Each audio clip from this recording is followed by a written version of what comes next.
സമരവുമായിട്ട് മുന്നോട്ട് പോകുന്ന സാഹചര്യത്തിൽ കർഷകൻ ആത്മഹത്യയുടെ വക്കിലേക്ക് പോവുകയാണ്. കാരണം ഒന്ന്, സ്വന്തം മുതലിന് പലിശ കൊടുക്കുന്ന രീതിയിലേക്ക് കർഷകൻ കടക്കണിയിലാകുന്നു എന്നുള്ളതാണ്.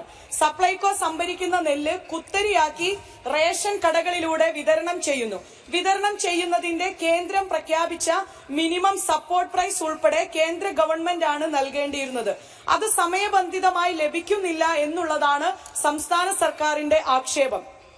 കർഷകന് സമയബന്ധിതമായി പണം ലഭ്യമാകുന്നില്ല എന്നുള്ളതുകൊണ്ട് ഈ കഴിഞ്ഞ 2 വർഷത്തിനുള്ളിൽ 12-ലധികം കർഷകൻ ആത്മഹത്യ ചെയ്തു സാർ.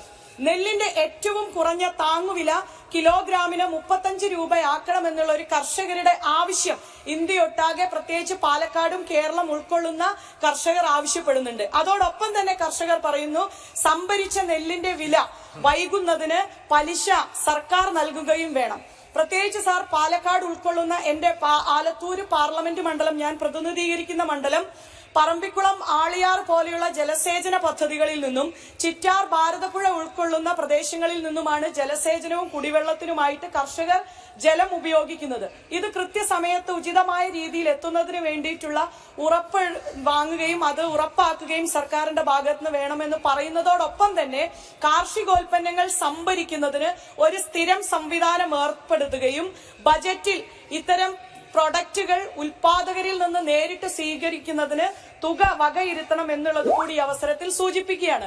അതോടൊപ്പം തന്നെ പറയേണ്ട മറ്റൊരു കർഷകരാണ് ക്ഷീര കർഷകർ. ഇന്ന് കന്നുകാലികളെ വളർത്തുന്നതിൽ ഉൽപാദന ചെലവ് ഏറ്റവും വർദ്ധിക്കുന്ന സാഹചര്യത്തിൽ കാലിത്തീറ്റയുടെ ചെലവ് വർദ്ധിക്കുകയും അതേപോലെ തന്നെ കന്നുകാലികളുടെ മരുന്നിന്റെ വിലയും വർദ്ധിച്ച കാരണം ഉൽപാദകർ വലിയധികം പ്രയാസത്തിലാണ്. കേന്ദ്ര ഗവൺമെന്റ് വില വർധനവ് നിയന്ത്രിക്കുകയും വേണം. അതോടൊപ്പം തന്നെ സർ, നാളികേരക്കാരുടെ പ്രശ്നം ഒരു പ്രധാനപ്പെട്ട വിഷയമാണ്.